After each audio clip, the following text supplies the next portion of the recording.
Warning, this is not an exciting fish video. This is talking about glowfish and my opinion about why they're not necessarily my favorite thing. Hey guys, Bruce the Budget Chris here. Hopefully you're doing great. Yeah, I just want to talk about glowfish today, primarily because it's funny that how easily people think that there's absolutely nothing wrong with them just because they're allowed to be sold. There's a lot of places in the world where glowfish are not allowed to be sold for a variety of reasons. And in the United States, they originally weren't going to be sold, but then they decided, well, people aren't going to eat them, so, what the heck, let's go ahead and do that.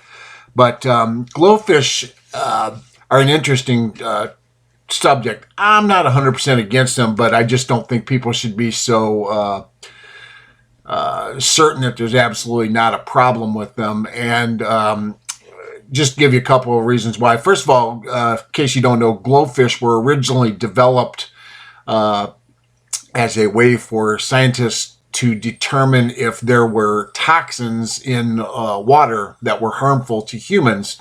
And what they did is they injected these, they took these fish that were bred so that they would glow if they came across certain toxins in the water.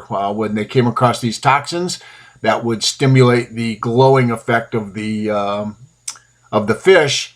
And there you go. When the scientists saw that these fish were glowing, that means they were living in polluted waters. And right off the bat, not exactly my favorite thing to do to another animal is to use it to determine that water is hazardous, but that's what it was for. So they do take genes from other animals and basically force them into the eggs of the fish and create glowfish. And then originally, interesting enough, glowfish they thought would not breed. I won't get too technical on it, but they used a process called pressurized eggs. They pressurized the eggs to force these genes into these eggs. And originally, the fish were not thought to ever going to be able to reproduce, so that if they ever got out into the wild, they weren't real concerned about it.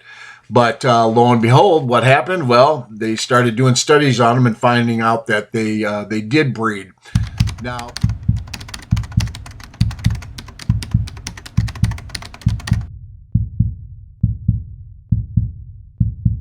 Now, some people say, well, it's okay because they don't pass along these genes, and that's just not true. In wild situations where they had glowfish with non-glowfish of the same species, was an interesting phenomenon. They found that it took generations, like 15 to 20 generations, for the glowfish to disappear from the spawn. In other words, after about 15 times of mating and breeding and mating and breeding over and over, there would be no more of these. And they thought at first, well, it's because the females were rejecting the glow males. And actually, it turns out that the reason was because the glow males seemed to be less aggressive. The study showed the natural males were more aggressive than glow males, and nobody can explain that. There's some studies that suggest that the energy, I guess you would say, required to have that glowing gene took some of the aggressiveness out of the males. So anyways, if they put male and females of both glowing and non-glowing varieties, they found that the females were choosing the non-glowfish more often. Now, interestingly enough, after some time, some of the same groups that did the original studies did some further studies and found out that that wasn't necessarily true anymore, that eventually some of the females started to prefer the glow males.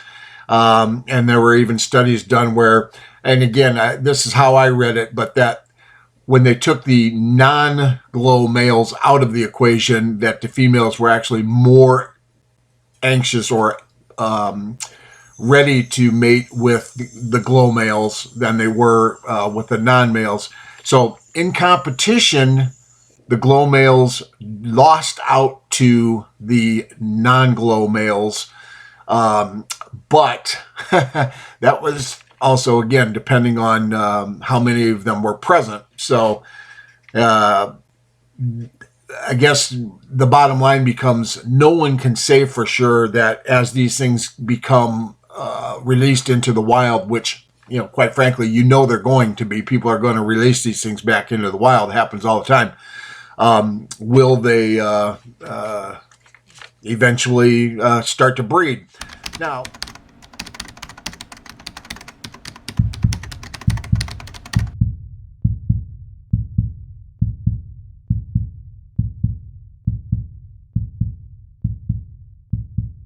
Now you say, well, so what? Big deal. Well, part of the problem is it's a little more cruel because they did do studies and found out that the glowfish are more subject to predation, in other words, being eaten by other fish. And this makes sense if any of you, excuse me, if any of you have ever been fishing, you know that a lot of times you can buy lures and they have them in all kinds of fancy colors to try to attract fish. And that's what they found out was when they threw the glowfish in with regular fish of the same type and threw them in with things like, bass and other fish, that they were eaten more. They were more subject to predation. Again, not a lot of way to determine why that was. Was it solely the color? Was it that they didn't, that they lost some other instinct or some aggressiveness to get away from predators? It's hard saying. But to me, it's like if somebody came along to humans or whatever and made us more subject to be able to be killed or by some other animal, I don't necessarily think that that's a great thing.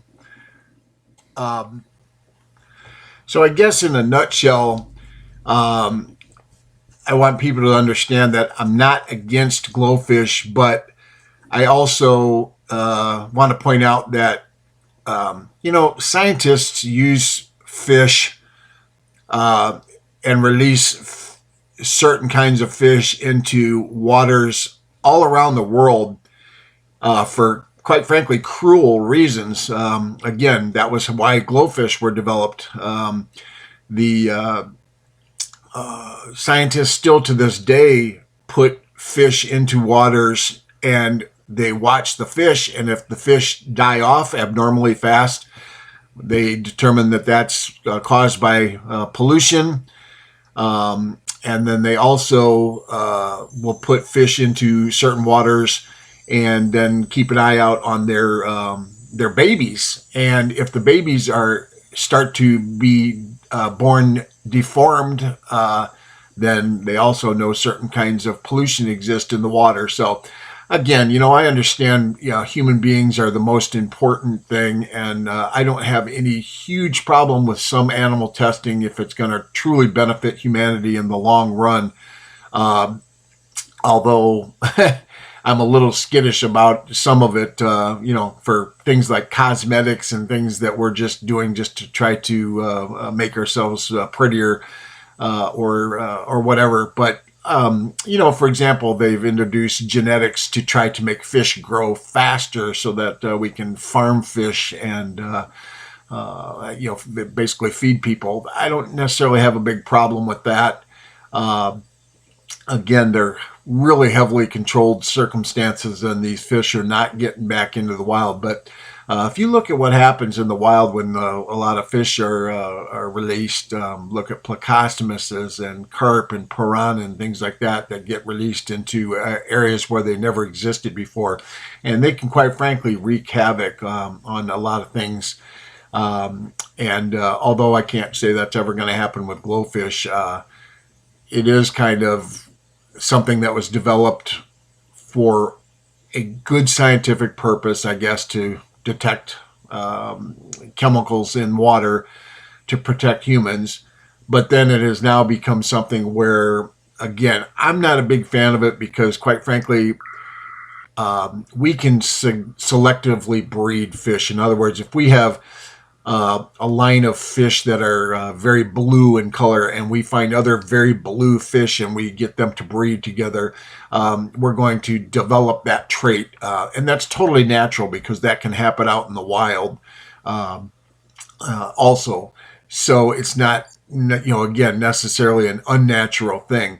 But this is an unnatural thing, and that, I guess, is where it bothers me a little bit.